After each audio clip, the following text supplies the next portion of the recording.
정말 충격적인 일이 벌어졌습니다. 한국으로 강제 발령 나서 한국의 달장 같은 아파트에서 사느니 차라리 퇴사하겠다며 난리치던 도쿄의 기업 전문 변호사가 하루아침에 180도 바뀐 것입니다. 결국 일본 도쿄 최고의 로펌에서 고액 연봉까지 제안받았지만 거절했다고 하죠. 한국행 출장이 좌천이며 차라리 변호사직을 내려놓겠다던 그는 대체 한국에서 무엇을 발견했기에 이토록 충격적인 결정을 내린 것인지 지금 바로 소식을 번역하여 소개해 드립니다. 저는 도쿄에서 잘 나가는 기업 변호사였습니다. 타카하시 나오코. 그 이름 하나로 충분했죠. 대형 로펌에서 실력을 인정받고 본사 파트너 승진까지 바라보던 제가 어느 날 갑자기 서울지사로 발령받았다는 소식을 들었습니다. 처음에는 믿기지 않았어요. 파트너 승진 직전에 해외 발령이라니. 이건 분명 좌천이었습니다. 나오코 씨, 서울지사에서 당신의 경험이 필요합니다. 부장의 말은 정중했지만 그 속내는 분명 달랐죠. 제가 맡았던 대형 프로젝트에서 발생한 작은 실수가 빌미가 된 것 같았습니다. 분노와 좌절감으로 사표를 쓰려던 찰나 경제 불황으로 법률 시장이 얼어붙은 현실이 떠올랐어요. 지금 사표를 내면 재취업은 어려울 겁니다. 마지못해 한국행을 결정했죠. 인천공항에 도착한 저는 자동 출입국 심사대 앞에서 당황했습니다. 도쿄에서는 경험해보지 못한 시스템이었거든요. 어떻게 해야 할지 몰라 우왕좌왕하는데 앞에 선 중국인 관광객이 갑자기 공항 직원에게 소리를 지르기 시작했습니다. 왜 중국인만 이렇게 검사하냐? 차별이잖아. 직원은 침착하게 대응했지만 그 관광객은 계속해서 화를 냈어요. 저는 속으로 한숨을 쉬었습니다. 이런 광경은 도쿄에서도 종종 봤었죠. 사람은 어디나 비슷한가 봅니다. 그런데 제가 줄을 잘못 서 있다는 것을 깨달았어요. 당황한 표정으로 주위를 둘러보는데 뒤에 서 계시던 한국인 노부부가 조용히 다가왔습니다. 여기 줄 서시면 돼요. 처음 오셨나 봐요. 부드러운 미소와 함께 건네는 말에 안도감이 밀려왔습니다. 예상과 달리 친절한 말투였죠. 두려움 반, 기대감 반으로 첫 발을 내디딘 한국 땅에서의 첫 만남이었습니다. 처음 만난 이 노부부의 차분함이 인상적이었어요. 도쿄의 바쁜 공항에서는 보기 어려운 모습이었습니다. 입국장을 빠져나오며 문득 생각했습니다. 이곳에서의 1년, 어쩌면 내 인생의 전환점이 될지도 모르겠다고요. 하지만 그때는 그저 빨리 지나가길 바라는 시간에 불과했죠. 회사에서 보낸 차를 타고 서울 도심으로 향하는 길, 창밖으로 보이는 낯선 도시의 모습이 제 불안한 마음을 더욱 크게 만들었습니다. 한국어는 간단한 인사말 외에는 전혀 모르는 상태였어요. 도쿄로 돌아갈 날만 기다리며 버텨야겠다고 다짐했습니다. 운전기사는 제 표정을 살피더니 조용히 말했어요. 처음에는 누구나 적응하기 어렵습니다. 하지만 서울은 외국인에게 친절한 도시예요. 그의 말에 고개를 끄덕였지만 마음속으로는 그럴까 하는 의문이 들었습니다. 도쿄의 안락함을 떠나 낯선 도시에서 새롭게 시작한다는 것. 그것은 제게 좌천이 아닌 추방처럼 느껴졌어요. 하지만 이 순간만큼은 그저 눈앞에 펼쳐진 서울의 야경을 바라보며 깊은 숨을 들이마셨습니다. 적어도 지금부터는 제 인생의 새로운 챕터가 시작되는 순간이니까요. 서울에 도착한 첫날, 창밖으로 보이는 도시 풍경에 놀랐습니다. 도쿄와 비슷하면서도 다른 초현대적인 건물들과 화려한 간판들이 시선을 사로잡았어요. 하지만 한국에 대한 사전 정보 없이 온 터라 기대감보다는 거부감이 앞섰죠. 회사에서 제공한 아파트 주소를 들고 도착했는데 처음에는 달장 같은 곳에서 살게 되는 건 아닐까 하는 걱정이 들었습니다. 택시에서 내려 아파트 단지로 들어서는 순간 제 예상은 완전히 빗나갔어요. 럭셔리 호텔 같은 로비, 24시간 보안 시스템, 첨단 편의시설을 갖춘 고급 단지였습니다. 로비에서 안내를 받으며 이런 곳에서 산다고? 하는 생각에 놀라움을 감출 수 없었죠. 하지만 막상 집에 들어가려니 문제가 생겼습니다. 열쇠가 없었어요. 안내받은 대로 디지털 도어락에 비밀번호를 입력했지만 몇 번이나 틀렸습니다. 손가락이 떨리고 짜증이 났어요. 열쇠가 없는 건 편리할 수도 있지만 이건 너무 복잡하잖아.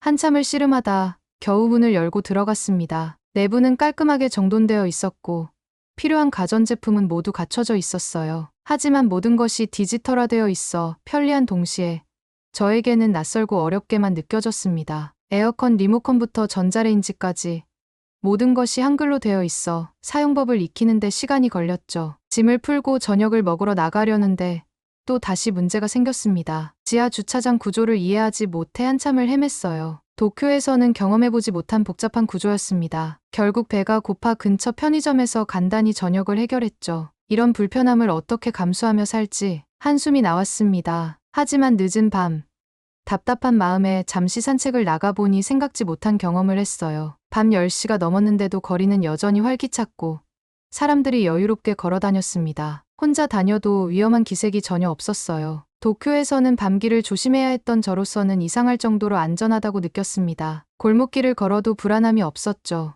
이런 안전함은 제가 예상하지 못했던 서울의 모습이었어요. 아파트로 돌아오는 길에 24시간 운영하는 편의점에 들렀는데 도쿄보다 훨씬 다양한 상품들이 있어 놀랐습니다. 첫날 밤, 넓은 침대에 누워 창밖으로 보이는 서울의 야경을 바라보며 생각했어요. 이곳에서의 생활, 생각보다 나쁘지 않을지도 모르겠다. 하지만 여전히 도쿄가 그리웠고 본사로 돌아갈 생각에 잠을 이루지 못했습니다. 어색한 침대, 낯선 소리, 그리고 불확실한 미래에 대한 불안감이 밤새 저를 괴롭혔어요. 아침에 일어나 창문을 열자 서울의 아침 풍경이 눈에 들어왔습니다. 도쿄와는 다른 리듬으로 움직이는 도시, 그리고 그 속에서 새롭게 시작해야 할 저의 이야기가 시작되고 있었죠. 낯설고 불편하지만 어쩌면 이 도시에서 예상치 못한 무언가를 발견할지도 모른다는 작은 기대가 생겼습니다. 출근 첫날, 긴장된 마음으로 서울지사에 도착했습니다. 도쿄의 회사와 비슷할 거라 생각했지만 문을 열자마자 느껴지는 분위기가 달랐어요. 훨씬 개방적이고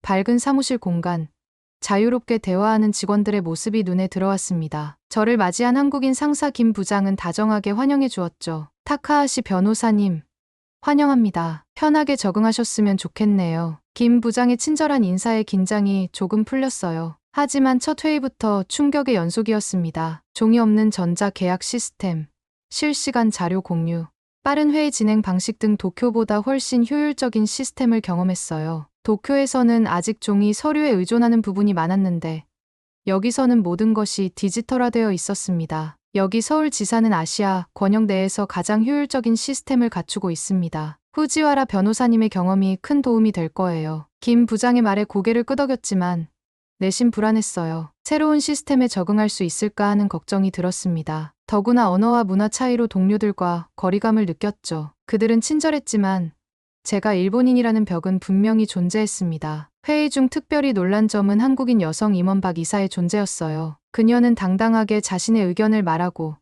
팀원들과 활발히 토론했습니다. 도쿄에서는 남성 중심적인 문화에 익숙했기에 여성 임원이 이렇게 주도적인 역할을 하는 모습이 신선하게 다가왔어요. 후지와라 변호사님, 일본 지사와 한국 지사의 법적 접근 방식 차이에 대한 의견 부탁드립니다. 갑작스러운 질문에 당황했지만 최대한 전문성을 발휘해 답변했습니다. 그 순간 눈치챘어요. 여기서는 직급이 아닌 전문성으로 평가받는구나. 이건 분명 도쿄와는 다른 문화였습니다. 첫날 업무를 마치고 저녁 환영회가 있었어요. 한국식 회식 자리였죠. 상사가 한 잔 받아요라며 소맥을 권했을 때 당황했습니다. 도쿄에서는 상사의 권유를 거절하기 어려웠지만 여기서는 어떻게 반응해야 할지 몰랐어요. 저는 술을 말을 채 끝내기도 전에 옆자리 동료가 자연스럽게 대화를 돌렸습니다. 후지와라 변호사님, 편하게 생각하세요. 여기서는 자기 페이스대로 마셔도 됩니다. 그 말에 안도감이 들었어요. 한국의 회식 문화가 생각보다 유연하다는 걸 느꼈습니다. 술잔을 들고 건배하며 생각했죠. 한국의 회식 문화, 나쁘지만은 않네. 식사를 마치고 숙소로 돌아오는 길. 오늘 하루를 돌아봤습니다. 낯설고 어색했지만 예상보다 훨씬 수용적인 환경이었어요. 도쿄보다 빠르게 변화하는 업무 방식, 여성에게 더 많은 기회가 있는 문화, 그리고 조금은 유연한 인간관계. 이것들이 서울지사에서 제가 처음 발견한 모습이었습니다. 아직 이질감이 있지만 어쩌면 이곳에서 새로운 가능성을 발견할 수 있을지도 모른다는 생각이 들었어요. 하지만 여전히 도쿄에서의 생활이 그리웠고 본사로 돌아갈 날만 기다렸습니다. 출근한 지 일주일이 지났습니다. 매일 아침 지하철을 타고 출퇴근하며 서울의 리듬에 적응해가고 있었어요. 처음에는 모든 것이 낯설고 불편했지만 하나둘씩 익숙해지기 시작했습니다. 특히 대중교통 시스템은 도쿄만큼 정확하면서도 더 편리한 부분이 있었죠. 하지만 처음에는 정말 헤맸습니다. 지하철 개찰구 앞에서 티모니 카드를 몰라 당황했던 첫날이 떠올랐어요. 줄을 서서 기다리던 사람들이 저를 지나쳐 갈 때마다 얼굴이 화끈거렸습니다. 카드를 찍으셔야 하는 영무원의 말이 들렸지만 무슨 말인지 이해하지 못했어요. 그때 한 젊은 여성이 다가와 조용히 말했습니다. 교통카드를 사야 해요. 저기 매표소에서 살 수 있어요. 아, 감사합니다. 민망함에 작은 목소리로 대답했지만 그 순간 작은 친절의 감사함을 느꼈습니다. 이제는 카드 찍는 것부터 노선 파악까지 익숙해졌어요. 도쿄의 지하철처럼 복잡하지만 앱 하나로 모든 노선과 시간을 확인할 수 있다는 점이 편리했습니다. 스마트폰 하나면 어디든 갈 수 있는 시스템에 점점 익숙해져 갔죠. 점심시간에는 동료들과 함께 사무실 근처 식당에 가기 시작했어요. 처음에는 메뉴판이 모두 한글이라 주문하기 어려웠지만 사진을 보고 선택하면서 조금씩 한국 음식에 도전했습니다. 매운 음식은 아직 적응하기 어려웠지만 된장찌개나 불고기 같은 음식은 입에 잘 맞았어요. 특히 놀라웠던 건 음식 배달 시스템이었습니다. 늦게까지 일하는 날, 동료가 스마트폰 앱으로 간단히 주문하자 30분 만에 따뜻한 음식이 사무실로 배달되었어요. 도쿄에서는 상상하기 어려운 편리함이었습니다. 배달 문화가 이렇게 발달한 나라는 처음 봤어요. 제 말에 동료들은 웃으며 대답했습니다. 한국에서는 거의 모든 것을 배달시킬 수 있어요. 음식뿐만 아니라 생필품도요. 집으로 돌아와서도 이 편리함은 계속되었습니다. 늦은 밤 배가 고파도 앱 하나로 음식을 주문하면 금방 배달되었고, 필요한 물건은 온라인으로 주문하면 다음날 아침 문 앞에 놓여 있었어요. 도쿄에서는 일부 지역에서만 가능했던 서비스가 여기서는 당연하게 이루어졌습니다. 편의점 문화도 인상적이었어요. 집 근처 편의점은 24시간 운영되며 간단한 식사부터 생활용품까지 모든 것을 갖추고 있었습니다. 도쿄의 편의점보다 더 다양한 상품들이 있었고 심지어 배달 서비스까지 제공했어요. 주말에는 용기를 내어 혼자 서울 구경을 나섰습니다. 지하철을 타고 명동과 인사동을 방문했어요. 복잡한 번화가에서도 이상하게 안전함을 느꼈습니다. 밤늦게 돌아다녀도 불안하지 않은 거리. 이것은 도쿄와 달랐어요. 서울의 리듬에 맞춰 살아가면서 점점 이 도시의 매력을 발견하기 시작했습니다. 낯설고 불편했던 것들이 이제는 일상이 되어가고 있었어요. 오늘도 퇴근길에 지하철을 타며 생각했습니다. 이 도시는 빠르게 변화하고 있구나. 그리고 나도 함께 변화하고 있어. 아직 도쿄가 그립고 본사로 돌아가고 싶은 마음이 있지만 조금씩 서울에서의 생활에 적응해가는 나 자신을 발견했습니다. 이전에는 불편하게만 느껴졌던 것들이 이제는 새로운 경험으로 다가왔어요. 한국 생활이 2달째에 접어들었습니다. 업무에는 어느 정도 적응했지만 마음속 깊은 곳에서는 여전히 외로움이 자리 잡고 있었어요. 오늘 저녁 도쿄에 계신 부모님과 화상 통화를 했습니다. 그들의 목소리를 듣는 순간 갑자기 눈물이 날 것 같았어요. 나오코, 잘 지내고 있니? 밥은 제대로 먹고 있어? 어머니의 걱정 어린 목소리가 들려왔습니다. 도쿄에 있을 때는 매주 어머니와 함께 장을 보고 가끔 아버지의 정원 가꾸기를 도와드리곤 했는데 그런 일상이 이제는 멀게만 느껴졌어요. 네. 잘 지내고 있어요. 회사에서 제공하는 아파트도 생각보다 좋고 업무도 적응해가고 있답니다. 최대한 밝은 목소리로 대답했지만 어머니는 제 마음을 꿰뚫어 보는 듯했습니다. 여자가 해외에서 혼자 사는 게 위험하지 않니? 뉴스에서 한국이 위험하다고 하던데. 어머니의 말에 피식 웃음이 나왔어요. 오히려 한국이 일본보다 더 안전하다고 느껴질 정도였으니까요. 밤늦게 혼자 걸어도 전혀 불안함이 없었습니다. 오히려 서울이 도쿄보다 더 안전한 것 같아요. 밤에도 사람들이 많이 다니고 치안도 정말 좋습니다. 어머니는 반신반의하는 표정이었지만 아버지가 끼어들었어요. 나오코가 잘 알겠지. 너무 걱정하지 말자. 잠시 침묵이 흐른 후 동생 유키가 화면에 나타났습니다. 대학교 3학년인 유키는 항상 호기심이 많았어요. 언니, 한국 애들은 공부만 한다는데 어떻게 생각해? 나도 교환학생으로 한국에 가볼까 고민 중이야. 그 질문에 잠시 생각에 잠겼습니다. 실제로 한국 교육 시스템에 대해 깊이 알지 못했지만 동료들과 나눈 대화를 떠올렸어요. 공부만 하는 게 아니라 효율적으로 공부하는 것 같아. 경쟁은 치열하지만 외국인 학교도 많고 선택지가 많아. 내가 오게 된다면 좋은 경험이 될 거야. 말하면서도 제가 한국 교육에 대해 완전히 이해하지 못한 상태라는 것을 인정해야 했습니다. 하지만 유키의 관심이 반가웠어요. 가족 중 누군가가 저를 방문할 수 있다는 생각만으로도 마음이 따뜻해졌습니다. 통화가 끝난 후 창밖으로 서울의 야경을 바라보며 생각에 잠겼어요. 도쿄의 가족들이 한국에 대해 가지고 있는 오해와 편견이 안타까웠습니다. 그들에게 실제 한국의 모습을 보여주고 싶다는 생각이 들었어요. 침대에 누워 오늘 있었던 일을 떠올렸습니다. 회사에서 한국인 동료가 제게 주말 계획을 물었을 때 처음으로 혼자라는 사실이 마음 아프게 다가왔어요. 도쿄였다면 주말에 친구들과 만나거나 가족과 함께 시간을 보냈을 텐데 여기서는 그럴 수 없었습니다. 스마트폰으로 도쿄 친구들의 SNS를 보니 더욱 외로움이 밀려왔어요. 그들은 여전히 함께 식사하고 쇼핑하고 웃고 있었습니다. 마치 제가 없어도 모든 것이 변함없이 흘러가는 것처럼 보였어요. 내가 여기 있는 동안 도쿄에서의 내 자리는 사라져 버리는 걸까? 불안한 마음으로 잠에 들려고 했지만 쉽게 잠들 수 없었습니다. 창밖으로 보이는 낯선 도시의 불빛들이 더욱 외로움을 자극했어요. 한국에서의 생활이 점점 익숙해지고 있지만 가족과 친구들과의 거리는 여전히 제 마음속에 큰 빈자리로 남아 있었습니다. 그래도 내일은 또 다른 하루가 시작된다는 생각으로 눈을 감았습니다. 어쩌면 이 경험이 나중에는 소중한 추억이 될지도 모른다는 희망을 가지면서요. 서울 생활 3개월 차, 점점 업무에 익숙해져 가고 있었습니다. 복잡했던 법률 시스템도 이제는 어느 정도 이해할 수 있게 되었고 한국어 단어도 조금씩 늘어갔어요. 무엇보다 한국인 동료들과의 거리감이 줄어든 것이 가장 큰 변화였습니다. 점심시간에 동료 민지 씨가 조심스럽게 제안했어요. 나오코 씨, 오늘 우리 전통시장에 가볼래요?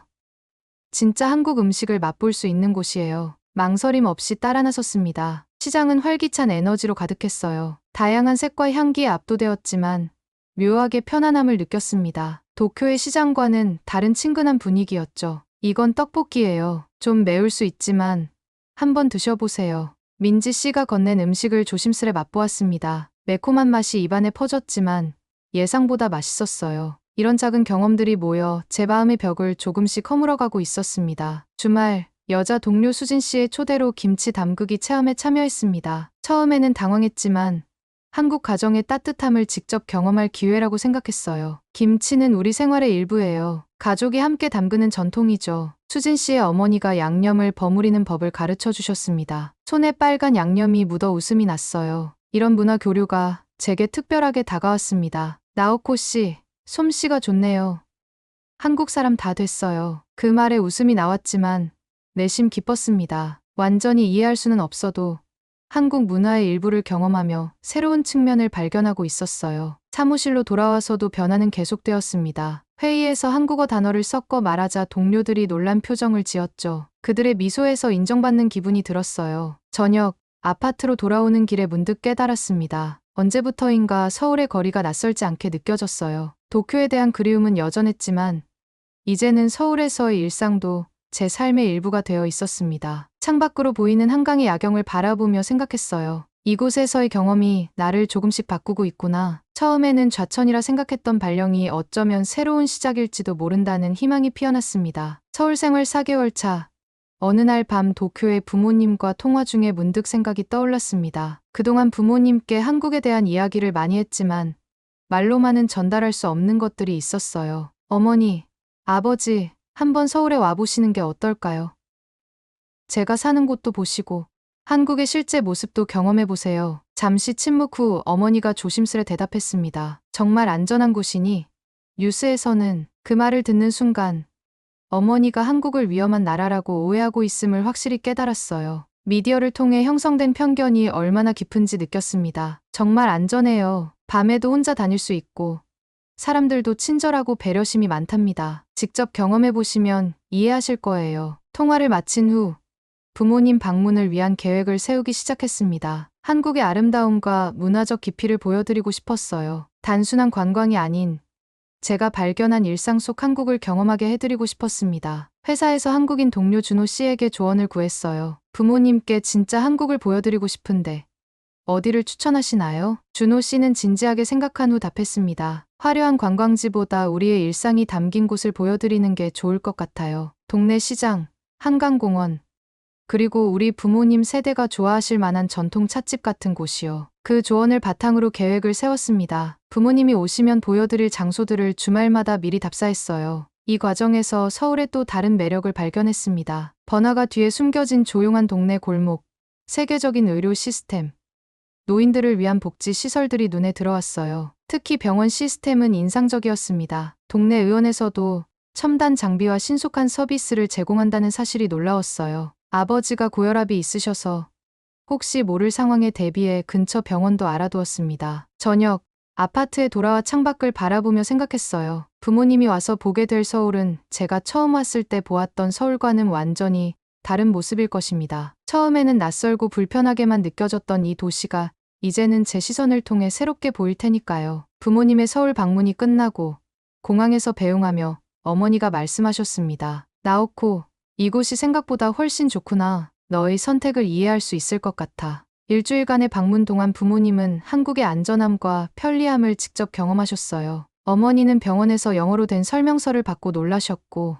예약부터 진료, 약 처방까지 1시간 만에 끝난 서비스에 감탄하셨습니다. 도쿄에서는 이런 빠른 서비스를 기대하기 어려워. 아버지는 노인복지시설과 공원에서 활기차게 운동하는 노인들을 보고 깊은 인상을 받으셨어요. 한국의 노인들은 정말 활기차구나. 우리도 배울 점이 많아. 공항에서 돌아오는 길, 부모님의 말씀이 계속 머릿속에 맴돌았습니다. 그들도 변화했고, 저 또한 변화했어요. 서울에 온 지 6개월. 이제는 도쿄로 돌아가야 할 시간이 가까워지고 있었습니다. 밤길을 걷다가 문득 누군가 뒤에서 따라오는 느낌에 긴장했어요. 순간 도쿄에서 밤길을 걸을 때의 불안함이 떠올랐습니다. 하지만 돌아보니 그저 같은 방향으로 가는 학생이었을 뿐이었죠. 서울에서는 이런 불안함을 거의 느끼지 않았다는 사실을 깨달았습니다. 집에 돌아와 책상에 앉아 생각에 잠겼어요. 도쿄로 돌아간다면 분명 익숙한 환경과 오랜 친구들이 기다리고 있을 겁니다. 하지만 서울에서 경험한 새로운 가능성들, 배운 것들, 그리고 만난 사람들을 뒤로하고 떠나는 것이 맞는 걸까요? 김 부장에게서 온 이메일을 열었습니다. 서울지사에서 정규직으로 남아줄 것을 제안하는 내용이었어요. 처음에는 좌천이라 생각했던 발령이 이제는 새로운 기회로 다가왔습니다. 창밖으로 서울의 밤 풍경을 바라보며 결심했습니다. 이곳에서 조금 더 머물며 새로운 가능성을 탐색해보기로 말이죠. 도쿄는 언제든 돌아갈 수 있지만 지금 이 순간 서울에서의 경험은 특별했습니다. 전화기를 들어 김 부장에게 연락했습니다. 네. 김 부장님, 제안을 수락하고 싶습니다. 서울지사에서 계속 일하고 싶어요. 전화를 끊고 깊은 숨을 내쉬었습니다. 이것이 끝이 아닌 새로운 시작이라는 것을 알았어요. 낯선 도시에서 시작된 여정이 이제는 제 삶의 중요한 부분이 되었습니다. 서울은 더 이상 타국의 도시가 아닌 제 이야기가 계속되는 곳이 되었습니다. 프랑스 파리 한 열차에서 갑자기 많은 동양인들이 타는데 단체로 일제히 일어나서 어디론가 향합니다. 프랑스 승무원이 손님 일어나지 않으셔도 됩니다. 하지만 말을 듣지 않는데요. 사연일까요? 파리 국제공항과 연결된 공항 열차에서 일하는 프랑스 사람인 루비입니다. 저는 공항철도 직원으로서 매일매일 힘든 일이 있었습니다. 열차에 탑승한 승객들에게 도움을 주는 것이 제 의무였습니다. 하지만 한개월 전 저는 심각한 공황장애로 인해 휴직 중이었습니다. 아시다시피 프랑스의 공항 열차는 소매치기와 강도와 혼잡하기로 유명하고요. 여름 여행 시즌에는 전 세계 사람들이 프랑스의 아름다운 도시를 경험하기 위해 프랑스를 찾습니다. 이번 시즌은 유난히 혼란스러웠고 저와 같은 열차 직원들은 24시간 교대 근무로 쉴 새 없이 일했습니다. 저희의 주요 목표는 무임승차 승객을 감독하는 것이었습니다. 파리 공항철도는 다른 현대식 열차 시스템과 달리 아직 승객 탑승 관리를 위한 전산 시스템이 구축되지 않았습니다. 따라서 수많은 승객이 비행기에서 내렸을 때 모든 승객이 요금을 지불했는지 확인하는 것이 상당히 어려웠습니다. 이상하게도 이 상황을 이용한 여행객은 주로 아시아 여행객이 많았고 그중 상당수가 한국인이었습니다. 파리 공항철도는 원래 동양인과 서양인, 승객 모두에게 택시와 기내식 등의 우선 서비스를 동일하게 제공했습니다. 그런데 다른 나라도 아니고 한국인 여행객들만 책임감 있고 세심한 태도를 보였습니다. 그들은 식사를 깔끔하게 먹고 스스로 뒷정리를 하고 특별 칸에서도 방해하지 않았습니다. 그 결과 공항철도 본부는 신분증을 확인한 후 한국인 방문객을 우선 칸에 배정하기로 결정했습니다. 처음부터 한국인만 특별 대우를 한 건 아니었습니다. 중국인 방문객도 한국인과 함께 노약자 전용 칸에 배정되었습니다. 하지만 이들의 행동은 한국인들과는 극명한 대조를 이뤘습니다. 일부는 철도 복도를 화장실로 사용했고 일부는 점심 식사 후 남은 음식물을 칸에 버리는 것을 아무렇지도 않게 생각했습니다. 특히 중국인들은 복도를 이러한 용도로 사용하면서 전혀 치우려는 노력을 하지 않았습니다. 다양한 아시아 문화권에서 이러한 행동의 차이는 당혹스러웠습니다. 전 한국이나 중국이나 비슷한 나라라고 생각을 했거든요. 저 같은 아시아인인데 어떻게 이렇게 다를까 싶었습니다. 이 문제를 개선하기 위해 저는 특별칸을 관리해야 하는 날에는 좀 더 융통성 있게 행동하려고 노력했습니다. 더 세게 보이려고 옷을 입고 아이라이너도 더 짙게 발랐지만 중국인 방문객에게 아무리 친절하게 설명해도 그들은 계속해서 말도 안 되는 중국말로만 대답할 뿐이었습니다. 정말 답답한 노릇이었죠. 게다가 기차표가 없는 중국인 단체 관광객들이 공항으로 몰려와 무료로 기차에 탑승하는 상황까지 이르렀습니다. 이러한 일들은 스트레스를 너무 받아서 미칠 노릇이었습니다. 하지만 한국인 관광객의 경우는 완전히 달랐어요. 여행의 피로에 지친 여행객들을 위한 이 특별한 칸에서 제가 소개할 때 언제든지 귀를 기울여 주었습니다. 그들은 환하게 웃으며 감사의 인사를 건네고 뛰어난 지성과 시민의식을 보여주었습니다. 어느 날 특별 칸에서 한국인 손님에게 서비스를 제공한 후 뒷정리를 하러 들어갔는데 쓰레기가 하나도 없는 것을 발견했습니다. 그들은 쓰레기를 봉투에 깔끔하게 수거해 화장실 쓰레기통에 버렸더군요. 다른 여행객들에게서 경험했던 것과는 극명한 대조를 이뤘습니다. 한국인 방문객들의 행동은 저에게 깊은 인상을 남겼습니다. 그들은 깨끗하고 세심할 뿐만 아니라 관대했습니다. 몇몇 분들 중에서는 맛있는 한국 라면까지 선물로 주었습니다. 저는 그럴 때마다 정말 너무 고마웠어요. 매일 다양한 고객을 응대하느라 스트레스를 받았는데 한국 단체 관광객들이 온다고 들었을 때는 정말 안심이었어요. 한국인 방문객들은 친절하고 매너가 좋아서 일을 훨씬 더 수월하게 할 수 있었습니다. 하지만 특별 혜택을 줘서인가요? 세상이 좁아지고 인터넷이 발달했는지 일부 방문객들은 한국인이라며 사기를 치기 시작하면서 문제가 발생하기 시작했습니다. 한 번은 씻지 않은 듯한 동양인 남성이 위조 신분증까지 제시하며 자신이 한국인이라고 주장했던 상황이 생생하게 기억에 남습니다. 그는 화를 내며 다른 칸으로 옮겨달라고 요청했습니다. 이 문제를 해결하기 위해 남성 승무원의 도움이 필요했습니다. 주로 중국인 관광객인 구경꾼들은 경멸의 눈빛으로 저를 쳐다보았습니다. 비슷한 일로 인한 스트레스가 결국 공황장애를 일으켰습니다. 6개월간의 치료 끝에 의사는 새로운 것을 경험하고 불안을 줄이기 위해 여행을 한번 가보는 게 어떠냐고 제안을 하더라고요. 해외에 가본 적이 없던 저는 한국행 비행기 표를 끊기로 결심했습니다. 한국 방문객들과의 긍정적인 만남이 제 결정에 영향을 미쳤습니다. 실제로 한국이 어떤 곳인지 보고 싶었죠. 한국에 도착한 저는 공항의 효율성과 화장실의 청결함에 깊은 인상을 받았습니다. 출입국 수속이 유럽이나 프랑스보다 훨씬 빠르게 되었고 화장실은 잘 관리되어 있을 뿐만 아니라 무료로 이용할 수 있었습니다. 정말 달랐습니다. 그리고 전 소매치기가 없는 게 정말 너무너무 신기했어요. 유럽 어느 나라를 가도 소매치기는 있기 마련이거든요. 전 지하철에 올라타자마자 저는 한국 대중교통 시스템의 효율성과 현대성에 감탄했습니다. 프랑스에서 익숙했던 것보다 몇 년은 앞서 있는 것 같았습니다. 열차 도착을 알려주는 전광판부터 지하철 승강장의 스크린도어까지 모든 것이 현대 국가로서의 한국의 위상을 말해주고 있었습니다. 서울 거리를 돌아다니면서 저는 서울의 뛰어난 도시 인프라에 놀랐습니다. 지하철은 도시 구석구석에 연결되어 있었고 휴대폰으로 간편하게 시간표와 노선을 확인할 수 있었습니다. 여행자의 천국이 따로 없었어요. 예상치 못한 한국 여행은 놀라운 경험으로 바뀌고 있었습니다. 제가 태어난 곳과 이 새로운 나라 사이의 극적인 차이점이 저를 매료시켰습니다. 이 여행을 통해 한국 문화와 프랑스에서 열차 승무원으로 근무하는 동안 저에게 큰 영향을 준 인물들에 대해 더 많은 것을 알게 될 줄은 미처 몰랐습니다. 분주한 서울의 중심부로 더 깊이 들어가면서 편리하고 효율적이고 스카이라인을 보면서 감탄했어요. 가장 먼저 눈에 들어온 것은 기차를 타기 위해 도착한 서울역은 너무나도 좋았습니다. 그렇게 크지도 않고 복잡하지도 않고 맛집도 많이 있었어요. 프랑스에서 익숙했던 아담한 기차역과는 달리 서울역은 거대한 활동의 중심지였습니다. 단순한 기차역이 아니라 모든 것을 다 갖춘 듯한 거대한 멀티플렉스였죠.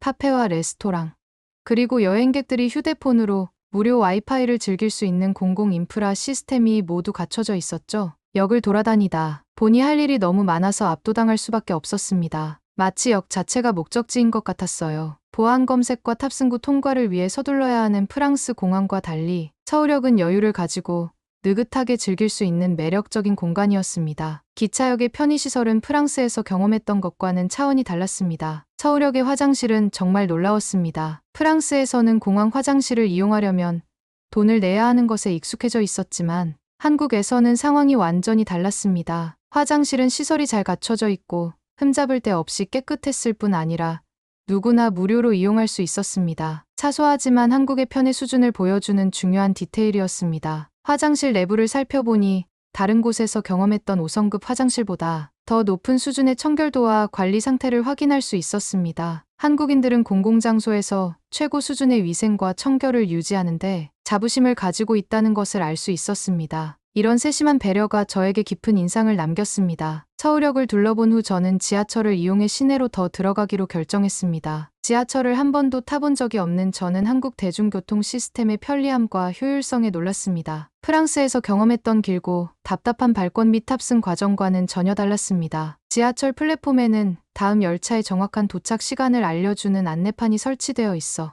여행객들이 매우 편리하게 이용할 수 있었습니다. 더욱 인상적이었던 것은 지하철 선로에 설치된 스크린 도어가 선로에 사람이 들어오는 것을 방지하고 승객의 안전을 보장한다는 점이었습니다. 전에는 볼 수 없었던 수준의 인프라가 정말 부러웠습니다. 유럽 어느 나라에서도 심지어 일본에서도 이런 건 없거든요. 한국의 지하철은 효율적일 뿐만 아니라 놀라울 정도로 쾌적했습니다. 지하철 차량에는 에어컨과 공기청정기가 설치되어 있어 승객들에게 쾌적한 승차감을 보장했습니다. 이 정도의 편안함은 프랑스 철도에서도 쉽게 제공하지 못하는 사치였습니다. 지하철에서 나와 북적이는 서울의 거리로 나가니 서울의 도시 인프라에 감탄하지 않을 수 없었습니다. 서울에는 버스나 지하철로 갈 수 없는 곳이 없는 것 같았습니다. 저 같은 여행객은 스마트폰으로 노선과 일정을 쉽게 확인할 수 있어 내비게이션이 매우 편리했습니다. 서울 교통망의 효율성과 현대성은 선진국으로서의 한국의 위상을 보여주는 증거였습니다. 무임승차 승객을 관리하느라 스트레스가 끊이지 않았던 프랑스에서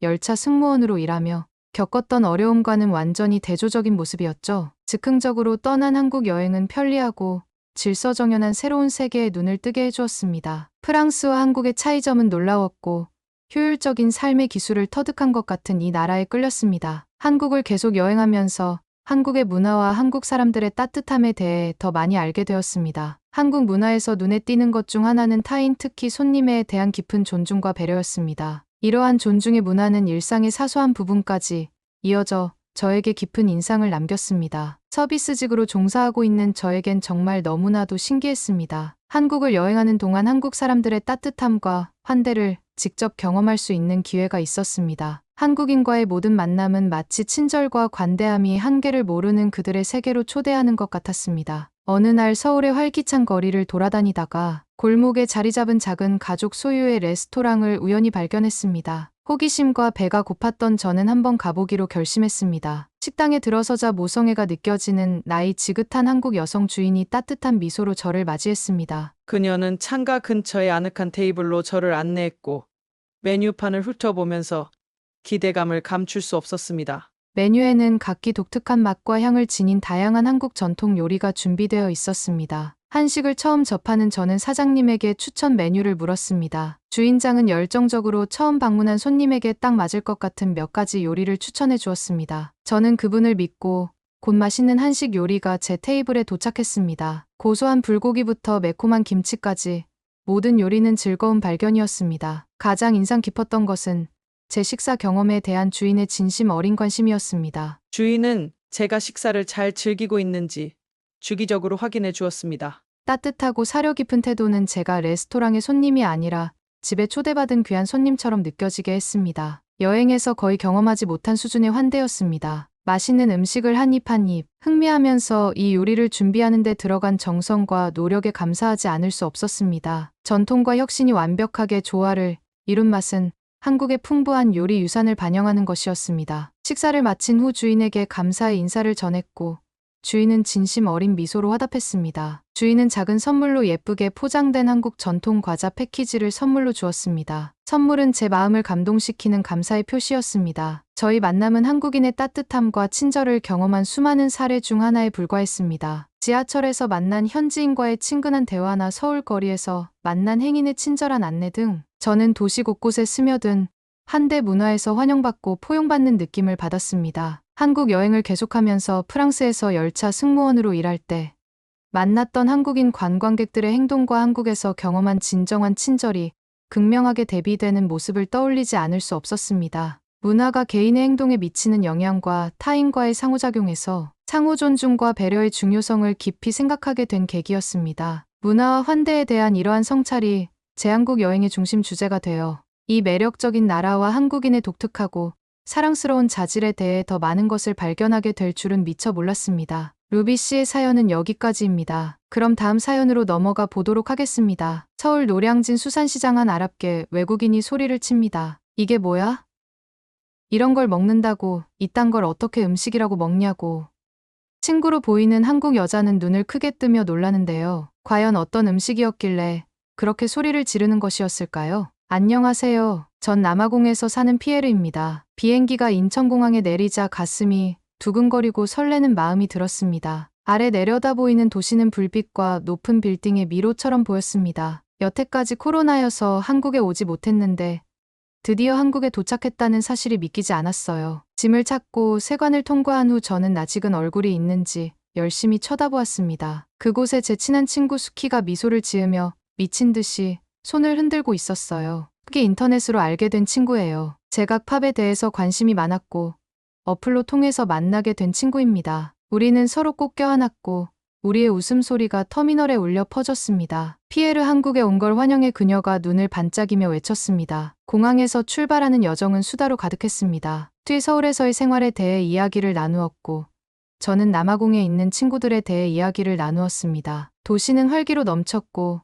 저는 말로만 들었을 때와는 다르게 익숙했던 것과는 다른 리듬과 맥박을 느낄 수 있었습니다. 어디를 가도 맛있는 음식을 파는 포장마차, 상상할 수 있는 모든 것을 파는 상점, 그리고 항상 움직이는 사람들로 가득했습니다. 눈을 동그랗게 뜨고 신기해하는 제 모습을 본 수키는 피에르, 내가 먹어봤으면 하는 게 너무 많아 하지만 그 전에 오늘 밤을 위해 특별히 준비한 요리가 있어 라고 말했어요. 수키의 추천이 예상치 못한 모험의 시작이 될 줄은 꿈에도 몰랐죠.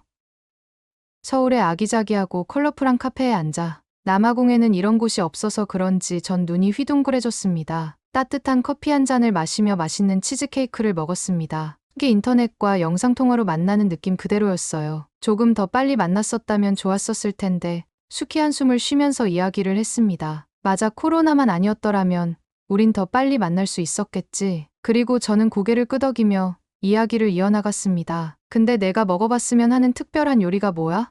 수키, 장난스럽게 웃으며 깜짝 선물이야. 지금 이야기 안 해줄 거야. 지금껏 한 번도 맛본 적 없는 음식이니까. 저녁이 되자 수키 저를 활기찬 노량진 수산시장으로 데려갔습니다. 신선한 해산물들과 호기심을 자극하는 다양한 음식을 파는 상인들로 북적였습니다. 우리는 신선한 낙지라고 적힌 노점 앞에 멈춰섰습니다. 설렘에 눈이 반짝이는 수키가 피에르, 이거야. 이거를 먹어봐야 돼. 살아있는 낙지인데 이게 별미야. 나는 눈을 깜빡이며 살아있는, 살아서 움직이고 있다고라고 물었다. 그녀는 고개를 끄덕이며 맞아, 쫄깃하고 신선해, 독특한 경험을 할 수 있을 거야. 저는 망설였어요. 제가 생각하기에는 조금 어색한 아이디어였지만 수키의 열정은 전염성이 강했습니다. 알았어. 저는 한숨을 내쉬며 한번 해볼게요.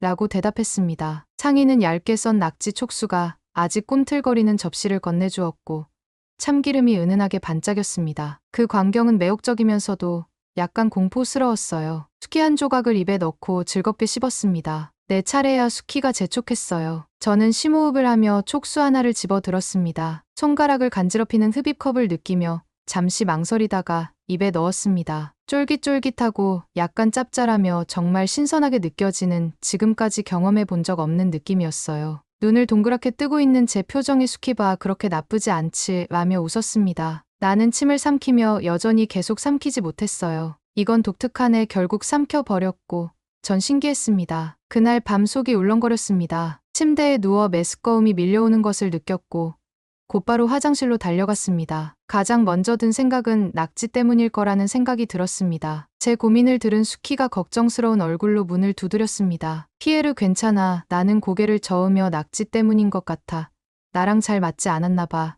수키 얼굴을 찡그리며 이상하네. 낙지는 한국에서 인기 있는 요리인데 보통 사람들은 낙지를 먹어도 아프지 않은데 나는 처음이잖아. 우리나라 음식과는 맞지 않은 건가 라고 신음했습니다. 다음 날 아침 기분이 조금 나아졌지만 여전히 속이 메스꺼렸습니다. 저는 가벼운 죽으로 아침을 먹으며 수키에게 전날 밤의 일을 이야기했습니다. 낙지 때문이 아니었을지도 모른다는 생각이 들었어. 수키 생각에 잠겼습니다. 여기선 매일 수천 명이 아무 문제 없이 먹잖아요. 나는 눈살을 찌푸리며 그럼 뭐였을까?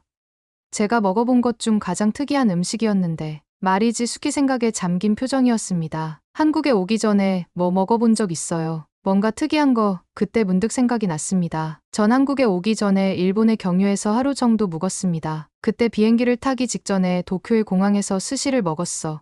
결국은 스시 때문이었구나. 전 기억해냈습니다. 맛이 좀 이상했지만 크게 생각하지 않았는데 뒤 고개를 끄덕이며 그랬을 수도 있지. 상한 초밥이 문제를 일으킬 수 있거든. 마음에 저는 한숨을 쉬며 내가 성급하게 결론을 내렸네. 낙지를 탓하지 말았어야 했어. 숙희 내 등을 토닥이며 위로했다. 괜찮아. 나도 아플 때 가장 최근에 먹은 음식이나 특이한 음식을 탓하는 경향이 있어 하지만 모든 가능성을 고려하는 것이 중요한 거야. 안도감이 저를 덮쳤습니다. 숙희야 이해해줘서 고마워. 그녀는 따뜻하게 웃으며 친구랑 그런 거야 라고 말했습니다. 그날 늦은 오후 쉬고 있는데 휴대폰이 울렸습니다. 숙희가 저에게 메시지를 보낸 것이었습니다. 낙지에 대한 재미있는 사실을 알려주고 싶어서 낙지가 단백질과 타우린이 풍부하고 칼로리가 낮고 건강에 정말 좋아. 게다가 오메가에 좋은 공급원이기도 하죠. 정말 건강에 좋은 음식이야. 저는 웃으며 그러는 거 보니까 낙지 홍보대사 같은데 라고 답장을 보냈습니다. 그리고는 낙지야 미안해 라고 답장했습니다. 그녀의 답장은 즉각적으로 사과할 필요 없어. 그냥 여기서 즐거운 시간을 냈으면 난 만족해. 앞으로 더 많은 요리를 함께 먹어보자. 그날 저녁 지연과 저는 그녀의 발코니에 앉아 보서 녹차를 마시며 도시의 불빛을 바라보았습니다. 이번 여행이 재밌는 모험같이 되어 버렸네. 제가 웃으며 말했습니다. 숙희 웃으며 모든 여행에는 예상치 못한 일이 생길 수 있는 거야. 하지만 어떻게 대처하느냐가 중요한 거지. 우리는 찻잔을 부딪히며 우정과 이해, 그리고 앞으로 펼쳐질 무수한 모험을 위해 건배했습니다. 다음 날 숙희 나무 간판이 바람에 살랑살랑 흔들리는 고풍스러운 작은 식당으로 저를 안내했습니다. 낮은 나무 테이블과 쿠션이 있는 의자가 있는 매력적인 곳이었습니다. 은은한 요리향이 공기를 가득 채웠습니다. 제가 제일 좋아하는 전 맛집에 오신 걸 환영합니다. 숙희 말했습니다. 전 의아한 표정을 지었습니다. 팬케이크 같은 건데 아침 식사 같은 음식은 아니야. 보면 알 거야. 두 번째 선물이자 서프라이즈야. 꽃바삭하고 노릇노릇한 팬케이크 접시가 도착했습니다. 어떤 팬케이크는 해산물, 어떤 팬케이크는 파, 어떤 팬케이크는 파로로 채워져 있었습니다. 한 입 베어 물 때마다 제 미각은 기쁨으로 춤을 췄습니다. 맛의 조합이 정말 환상적이었어요. 맛있어. 숙희 눈을 반짝이며 물었다. 저는 고개를 끄덕이며 지금까지 먹어본 적 없는 맛이야. 한 입 더 음미했습니다. 배가 부른 숙희 서울의 아름다운 공원 중 한 곳을 산책하자고 제안했습니다. 햇볕이 쨍쨍하고 공기가 상쾌하게 느껴졌습니다. 아이들은 연을 날리고 커플들은 호숫가에 앉아 오손도손하게 보내고 있었습니다. 벚나무 아래 그늘진 곳을 찾았습니다. 부드러운 꽃잎이 흩날리며 우리 주위에 분홍색 카펫을 깔았습니다. 우리는 인터넷에서 만난 이야기를 나누면서 즐겁게 다음 계획에 대해서 이야기했습니다. 저녁에는 한국식 바비큐라는 새로운 모험이 시작되었습니다. 우리는 테이블마다 그릴이 있는 활기찬 식당에 들어갔습니다. 숙희 삼겹살을 주문했습니다. 고기가 지글지글 구워지면서 군침이 도는 향이 실내를 가득 채웠습니다. 뒤 고기를 굽고 소스에 찍고 신선한 상추잎에 싸는 등 쌈 싸 먹는 방법을 알려줬습니다. 전입이 작아서 계속 한꺼번에 들어가지 않았지만 지저분하고 재미있으면서도 엄청나게 맛있었어요. 오늘의 모든 일정은 끝나고 전 숙희의 집으로 갔습니다. 숙희의 아파트는 아늑했습니다. 우리는 쿠션과 담요로 둘러싸인 소파에 누웠습니다. 특히 요즘 핫한 피식대학이라는 유튜브 채널을 저에게 보여주었고 저는 곧 눈물이 흐를 정도로 웃으면서 재밌게 시청했어요. 팝콘은 덤이었어요. 다음 날에도 숙희 저에게 최대한 많은 서울을 보여주기로 했는지 우리는 거리를 돌아다니며 작은 가게를 둘러보고 길거리 음식을 맛보고 아름다운 경복궁과 창덕궁 현대적인 고층 빌딩을 구경시켜 주었습니다. 코인 노래방에서 숙희 저를 위해 또 한 번의 깜짝 이벤트를 준비했습니다. 우리는 오래된 예전 한국 노래부터 최신 히트곡까지 우리가 좋아하는 노래를 불렀습니다. 너무 재밌게 보내서 그런지 목은 쉬어버렸지만 재밌었답니다. 어느새 남아공으로 돌아갈 시간이 되었습니다. 지연과 저는 아침을 먹으며 연락을 주고받으며 곧 만나기로 약속했습니다. 다음에는 남아공으로 여행 오기로 했거든요. 좀 덥긴 하겠지만 그때 저도 숙희에게 여러 선물을 줄 생각입니다. 그러면 더욱 재미있는 다음 사연으로 넘어가겠습니다. 미국 뉴욕 교외의 캠핑장 10마리의 들개가 으르렁거리며 갑자기 부부에게 다가옵니다. 그러자 흰 하얀 새끼가 앞에 나서는데 과연 어떻게 됐을까요? 안녕하세요. 저는 미국 뉴욕에 사는 메리입니다. 뉴욕은 안개와 이슬비로 뒤덮인 전형적인 도시였습니다. 거리는 젖은 조약돌로 반짝이며 흐린 하늘의 색이 반사하고 있었습니다. 저는 동네 서점에서 일을 막 끝내고 집으로 향하고 있었습니다. 가랑비로 시작했던 비가 곧 폭우로 변해 저는 비를 홀딱 맞게 되었습니다. 차가운 물방울이 피부에 닿자 저는 추워졌고 코트를 더 단단히 꽁꽁 싸매고 빠르게 달렸습니다. 구불구불한 거리를 걷다 보니 도시의 소음이 리드미컬하게 내리는 빗소리에 묻혀버렸어요. 지름길로 좁은 골목으로 들어서자 희미한 소리가 귓가에 들렸습니다. 빗소리의 불협화음 속에서 거의 알아차릴 수 없을 정도로 작은 소리가 들렸습니다. 부드럽고 절박하게 읊조리는 소리가 분명하게 들렸습니다. 원래부터 전 호기심이 많아 제 발걸음을 재촉했고 비에 흠뻑 젖어 쓰러지기 직전에 골판지 상자로 다가갔습니다. 상자 안에는 뼛속까지 흠뻑 젖은 채 떨고 있는 강아지가 두려움으로 가득 찬 눈빛으로 올려다보고 있는 광경이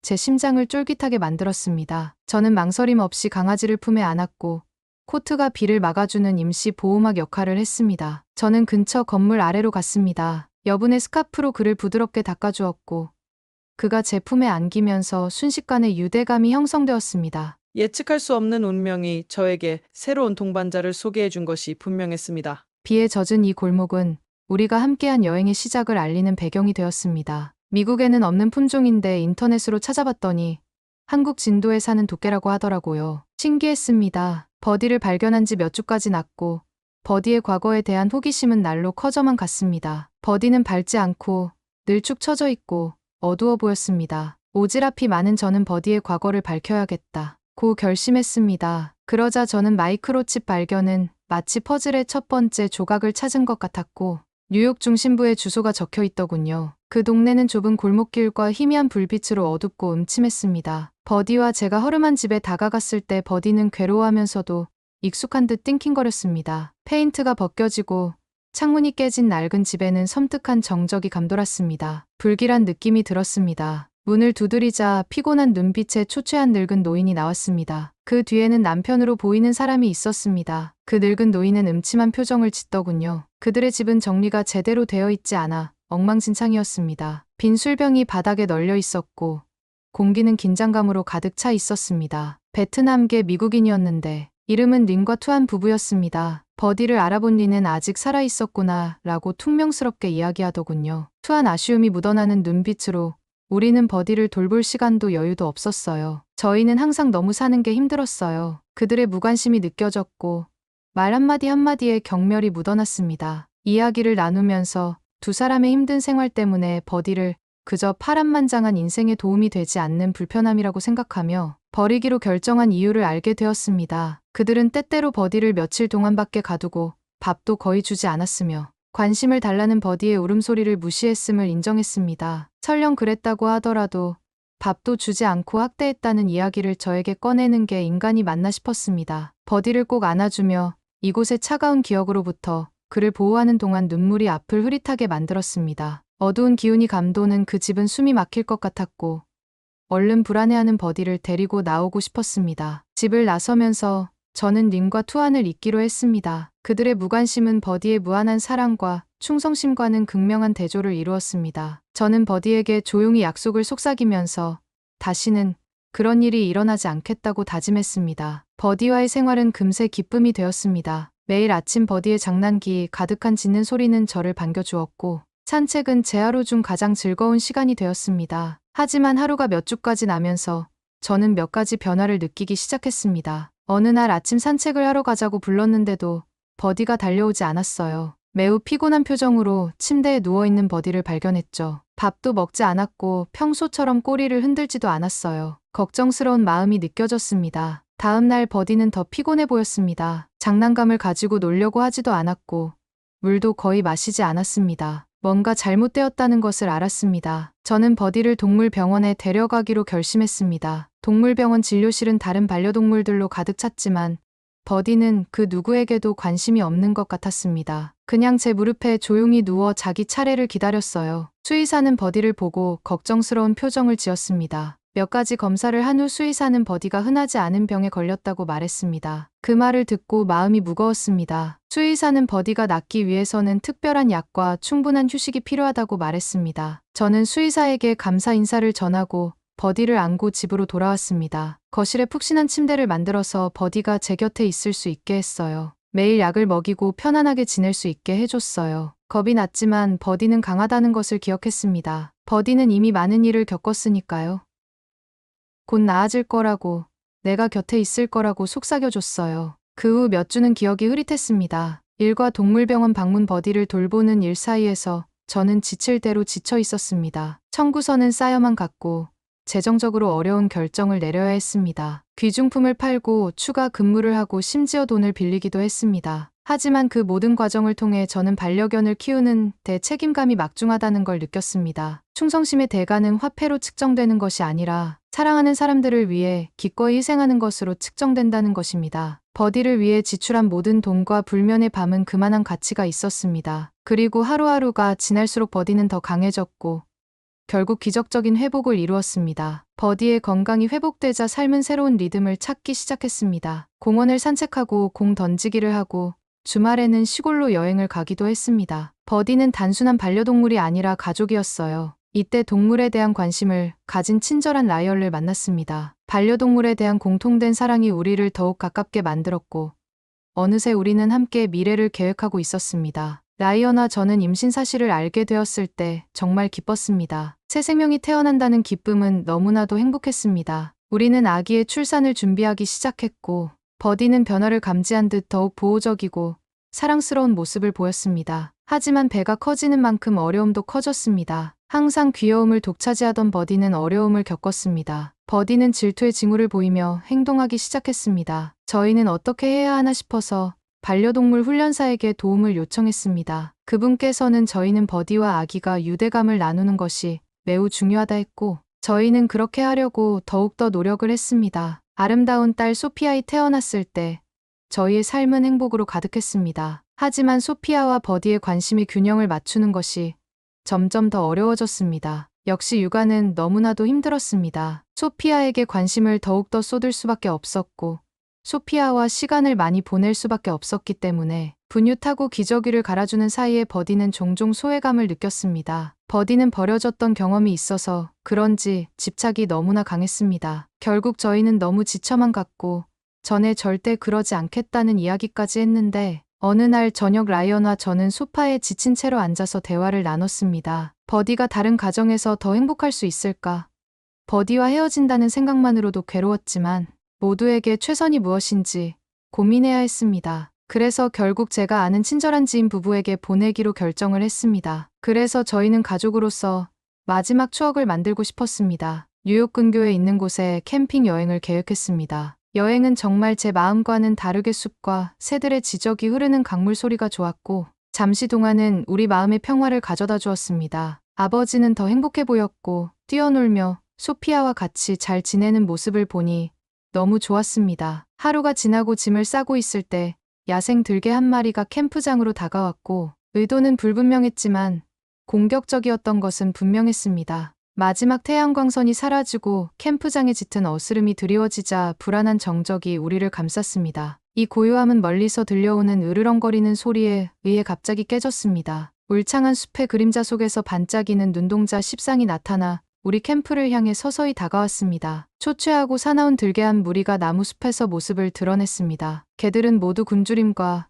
절망으로 인한 상처와 고단한 삶의 흔적을 지니고 있었습니다. 개들의 일사불란한 움직임과 섬뜩한 울음소리는 긴장감과 공포로 가득한 분위기를 조성했습니다. 다른 녀석들보다 덩치가 크고 사나운 리더는 위협적으로 으르렁거리며 저희에게 다가왔습니다. 그러자 버디는 저의 앞에 서며 우리와 전진하는 무리 사이에 자리를 잡았습니다. 가족을 지켜야 한다는 책임감의 무게가 그의 눈에서 느껴졌습니다. 라이언과 저는 소피아를 꼭 안고 캠핑 장비를 이용해 임시 방벽을 만들려고 노력했습니다. 우리와 무리 사이의 거리가 좁혀지면서 1분 1초가 너무나도 길게 느껴졌습니다. 갑자기 귀를 의심케 하는 포효와 함께 리더가 돌진했고 무리가 뒤따랐습니다. 무리가 가까이 다가오자 버디는 용감하게 지저대며 리더에게 직접 도전했습니다. 다윗과 골리앗의 대결 같았습니다. 덩치 차이도 많이 났을 뿐더러 10마리였으니까요. 두 마리는 격렬하게 충돌했고 나머지 무리는 주위를 돌며 틈을 노렸습니다. 하지만 버디는 이전에는 볼 수 없었던 용기를 발휘하여 피하고 꺾고 방어하며 무리를 막아냈습니다. 생각해보니 한국의 진돗개는 주인에 대한 충성심이 강하다고 들었습니다. 전 진돗개라는 종을 잘 몰랐으니 역시 다르구나 싶었습니다. 수저구이보다는 의지와 마음의 싸움이었죠. 승산이 없어 보였을 때 멀리서 들려오는 소리가 밤을 뚫었습니다. 지나가는 트럭의 경적 소리에 무리가 깜짝 놀라 순식간에 혼란이 일어났었고 기회를 포착한 라이언은 비상키트에서 조명탄을 켜서 밝은 빛과 날카로운 소리가 이미 놀란 개들을 쫓아버렸습니다. 개들은 원래 왔던 숲속으로 사라졌습니다. 그 여파로 조명탄의 불빛이 캠프를 비추는 가운데 버디는 부상을 입었지만 절뚝거리며 우리에게 돌아왔습니다. 자기 몸집의 10배에 달하는 위협에 맞서 싸운 그의 용기는 대단했습니다. 우리는 우리의 영웅인 버디 주위에 모여 역경 속에서 맺어진 저희와의 인연은 역시 끊을 수 없구나 싶었습니다. 캠핑 여행이 끝난 후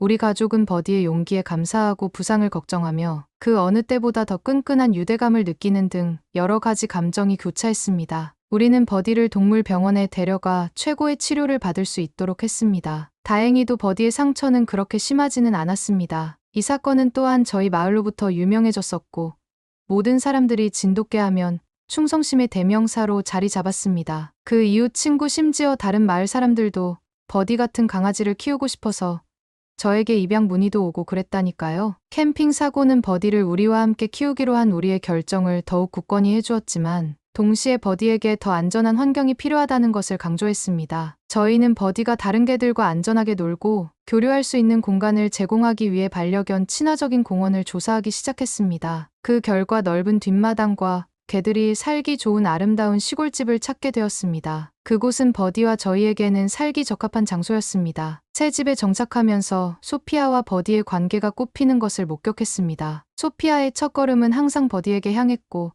버디와 놀 때는 킥킥거리는 소리가 가장 크게 울려 퍼졌으며 소피아의 잠잘 때는 항상 용감한 게 버디가 등장했습니다. 두 사람이 함께 있는 모습을 보면 두 사람의 유대감이 깊고 특별하다는 것을 알 수 있습니다. 버디는 소피아의 수호신이 되어 항상 경계심을 늦추지 않고 소피아의 곁을 지켰고 소피아는 버디에게 무조건적인 사랑과 애정을 쏟아부었습니다. 어느 날 저녁 빗방울이 창문에 툭툭 떨어지자 이제 어린이가 된 소피아의 제 무릎에 앉았고 우리는 오래된 사진첩을 넘기기 시작했습니다. 사진마다 버디와의 여정을 떠올리게 하는 이야기가 담겨 있었습니다. 준비 속에서 버디를 발견한 날부터 가족여행까지 모든 추억이 소중했습니다. 소피아는 천진난만한 호기심으로 제가 버디를 발견한 날에 대해 물었습니다. 이야기를 들려주면서 저는 인생이 한 바퀴 돌아갔다는 것을 깨달았습니다. 저와 버디를 만나게 해준 비는 이제 우리의 소중한 추억의 배경이 되었습니다. 시간은 흐르고 인생은 도전과 기쁨을 함께 가져다 줍니다. 하지만 한 가지 변하지 않는 것은